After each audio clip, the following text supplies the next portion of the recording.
Middle east इस समय जंग की आग में धधक रहा है। इजराइल लगातार दक्षिणी लेबनान की सीमा में घुसकर हिजबुल्लाह के ठिकानों पर हमले कर रहा है।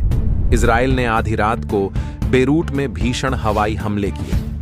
ये हमले हिजबुल्लाह के संभावित चीफ हाशिम सफीउद्दीन को टारगेट बनाकर किए गए थे।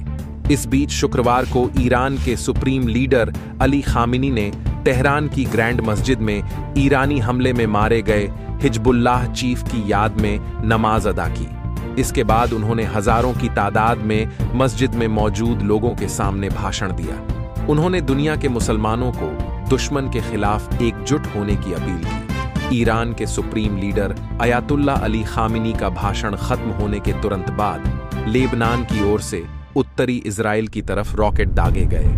इजरायली मीडिया की तरफ से ऐसा दावा हुआ है कि प्रधानमंत्री नेतन्याहू के आवास पर रॉकेट हमला किया गया है। हिजबुल्लाह ने ही निशाना बनाकर उस रॉकेट को दागा है।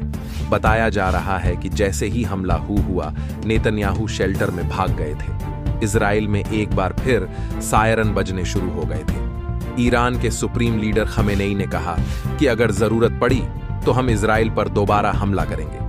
हिजबुल्लाह और लेबनान के लोग अपने हक के लिए लड़ रहे हैं। इजराइल को लेबनान से मार भगाया गया था।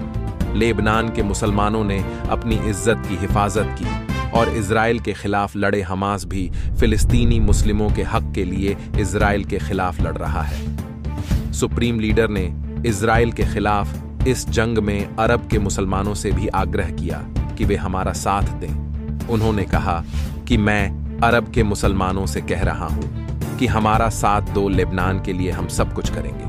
बता दें कि इजराइल के हवाई हमले में मारे गए हिजबुल्लाह चीफ को अस्थायी रूप से दफन किया गया है। हिजबुल्लाह के करीबी सूत्रों के मुताबिक शुक्रवार को हसन नसरुल्लाह को एक गुप्त स्थान पर दफनाया गया है। संगठन को डर था कि अगर सार्वजनिक तौर पर दफनाया गया तो इजराइल इस बड़े अंतिम संस्कार में शामिल लोगों को निशाना बना सकता है।